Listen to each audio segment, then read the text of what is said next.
Hi, I'm Lyn Ulbricht, and I'm really honored to be here with so many qualified people. My qualification, I'm Ross Ulbricht's mother. But that has given me a crash course in the drug war and what I think it's really about. My son Ross is a peaceful person. He has no history of violence whatsoever, and yet the judge sentenced him to a double life without parole, plus 40 years for all nonviolent charges. He's an example of what's going on in the war on drugs. The government wants to cage Ross for life for creating and allegedly running a website.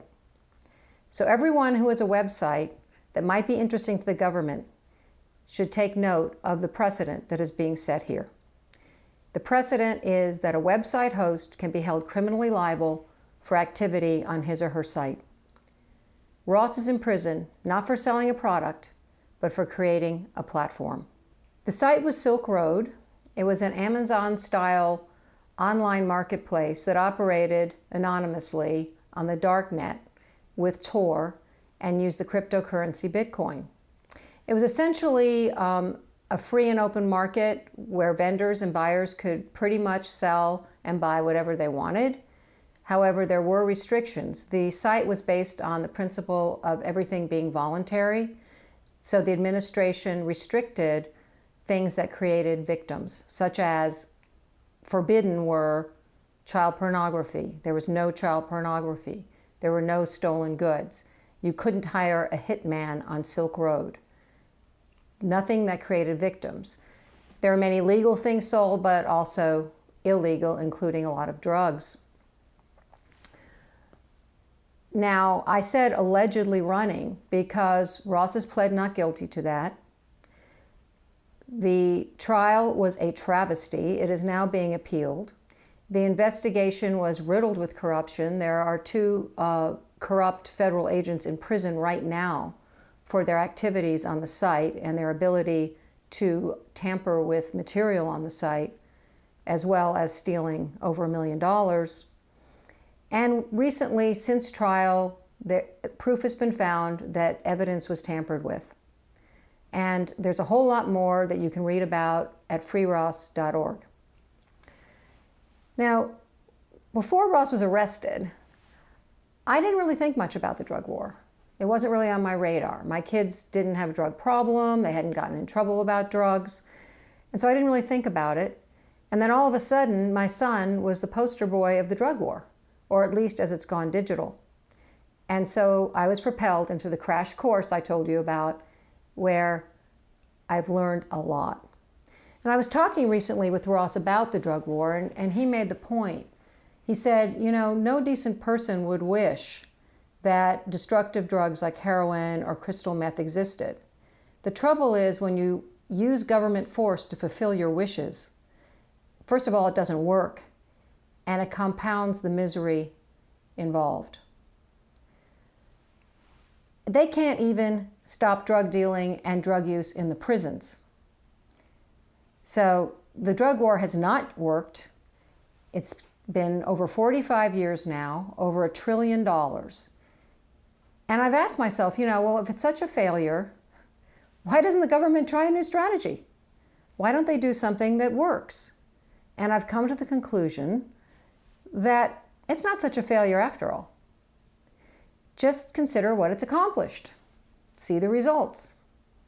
If you want to make a lot of money, you want to expand government power and the ability to intrude, the drug war has been a resounding success. Unfortunately, in the process, countless lives have been destroyed, $1 trillion has been wasted, and our constitutional protections have been terribly weakened. The drug war started out by ignoring the Constitution, and it's continued on from there. When the government wanted to prohibit alcohol use, it passed the 19th Amendment, a constitutional amendment, and then 13 years later, when it realized it wasn't working, because prohibition never does, it passed the 21st Amendment to repeal prohibition. Well, with the drug war, the government hasn't bothered with all that. They've just declared the drug war and given themselves the authority to wage it And one of the obvious casualties of it is the erosion of the Fourth Amendment. The Fourth Amendment is the document that protects our privacy. And in this day and age, privacy is a huge issue. And it's a major part of Ross's appeal because unconstitutional warrants and sometimes no warrants were used in his case. And his defense isn't the only one saying this. The National Association of Criminal Defense Lawyers and EFF, Electronic Frontier Foundation, joined Ross's appeal to say, yes, these are unconstitutional warrants and should not be allowed. And Ross's case isn't unique. You can't even begin to calculate the number of people who have had property seized, been searched with unlawful, improper warrants, not to mention illegal surveillance, unlawful wiretapping, raiding homes with SWAT teams on flimsy evidence, sometimes seriously harming people, and all under the name of the drug war, so it's all okay. And this is basically what happened to Ross. The government essentially said that because drugs are involved, they could pretty much do whatever they wanted. They could ignore his due process rights in trial or trample on them. They could keep the jury from knowing about corrupt investigators. They could smear his name with unproven and uncharged allegations and many more violations. This sets a very dangerous precedent. And now there's an entrenched and generally accepted drug exception in the courts where if drugs are involved, the Constitution essentially takes a back seat. One lawyer called this the get out of your constitutional obligations free card for law enforcement and prosecutors. Thurgood Marshall in 1989 saw the slippery slope that the drug war was putting us on, and he dissented in a Supreme Court decision that was a drug testing case that used the drug exception. And he said, no, there is no drug exception to the Constitution. There's no exception. And principles of law, once bent, do not snap back easily. So, what is the result of this overreach and this bending of the principle of law? Which doesn't only affect drug cases, by the way. Once law is bent and damaged, it filters into all kinds of cases. Well, it's given the United States the dubious honor of caging more of its citizens than any nation on the face of the earth. This is the land of the free. As this chart illustrates, the prison population since the 80s and the drug war has metastasized. 500% is the latest figure I've seen. 2.2 million people in prison. This is a 500% increase, and over half of these people, well over half, are nonviolent drug offenders, and the main drug involved is marijuana. The U.S. has 5% of the world's population and 25% of its prisoners. There are more people under correctional supervision in the United States than were in the Gulag Archipelago under Stalin at its height, according to the book Caging of America. So what are some of the policies that have reaped this evil and tragic harvest? Mandatory minimums, which take judicial discretion away from judges in sentencing, longer sentences, and a spike in life sentences have all crammed our prisons to overflowing. Now, according to the Sentencing Project, life sentences have quintupled. There are 5 times as many as were in 1984 and the drug war. 1 in 7 prisoners are sentenced to die in prison. 1 in 7. Over 17,000 of those people that are serving life sentences like Ross is are nonviolent people who, like Ross, have never physically harmed or threatened anyone. And now, because there's no parole in the federal system, again since the 80s, life means life. And Ross said to me, he said, "Mom, a life sentence is a death sentence. It just takes longer." Now, this is a quote from The Atlantic by former federal judge Nancy Gertner, who is now a law professor at Harvard. And Judge Gertner said that the vast majority of the sentences she had to impose over the 17 years she served on the bench were unjustified. And she believes Ross's is too, which is why she joined Ross's appeal, challenging that sentence, as did Drug Policy Alliance, Law Enforcement Against Prohibition, and Just Leadership USA, who said this sentence is excessive, barbaric, and unfair.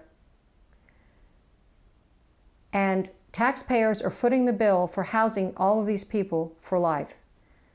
There's a lot of money being generated, more than $80 billion a year on this system. And so there's people who are very interested in keeping it going. Now, who is that? I think you can get a good idea from this list, the top 5 anti-marijuana legalization groups. First, we have the private prisons, where human beings are inventory. They have lockup quotas that they have to meet that gives them every incentive to keep those cages full. You can invest in human beings on Wall Street, even if you're a judge and a prosecutor, by investing in these private prisons. I would like someone to explain to me how this is not human trafficking or even slavery. Then you have the police unions and the prison guard unions. One person wrote, "The drug war is not a war, it's a jobs program." And Mark Victor writes about how he had a law enforcement officer say to him, "Yeah, I'm for the drug war. I'd be unemployed without the drug war."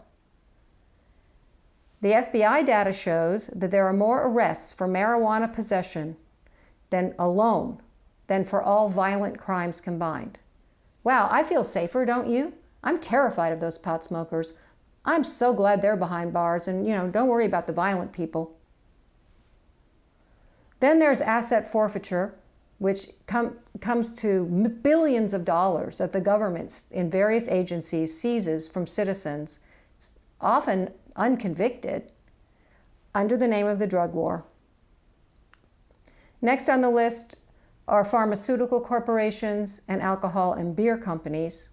Well, what better way to eliminate the competition than to keep it illegal? And not on the list, but worth mentioning, are the violent cartels, the violent drug cartels that infest our cities and are attracted and are able to have the power they do because of the artificially inflated prices that drugs get. And there's also the banks, like HSBC, who laundered billions of dollars in drug money, and nobody went to jail. They paid a fine. So unless you measure the human costs, the drug war is quite successful. But of course, there are terrible human costs. Statistics are real people. Ross is one of them. I am one of them, because I can tell you, when you have a loved one in prison, the whole family is doing time.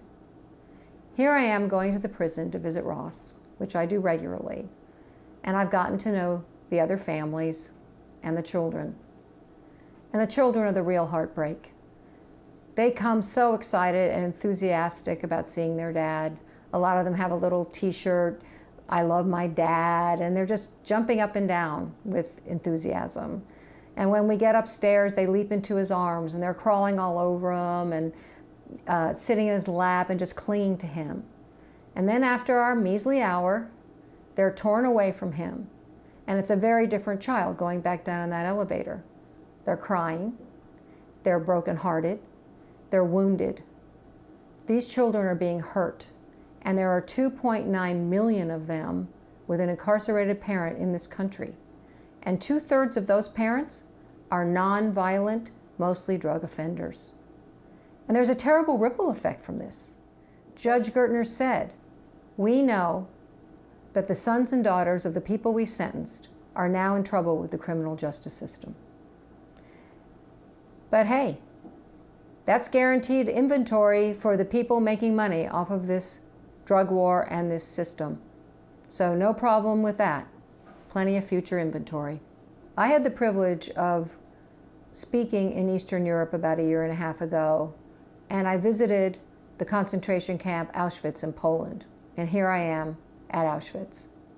It was an incredibly grim and impactful experience to be there and to actually experience a place where people did this to other people.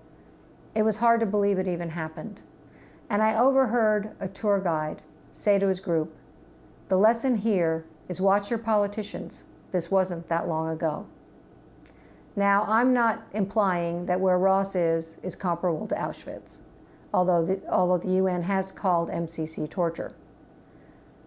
But it's not Auschwitz. However, concentration camps and gulags were created by governments who claimed they were doing the greater good also, and who were fulfilling wishes with force also. We need to pay attention to what's happening here and where we're going. We need to end the drug war. It's a national disgrace, and it's a crime against humanity. Here is my son, Ross, in prison. He is a danger to no one, and he has a lot to contribute. Like so many, he is being warehoused. His life is being wasted to no good end, but at great cost. If you're interested in his case and learning more, please visit our website, freeross.org. If you're so moved, please help us in this fight. And not just for Ross, but for the precedents that are being set with this case that will impact all of us. If you care about your constitutional protections and you're against this drug war, helping us is a good way to help make a change. Thank you.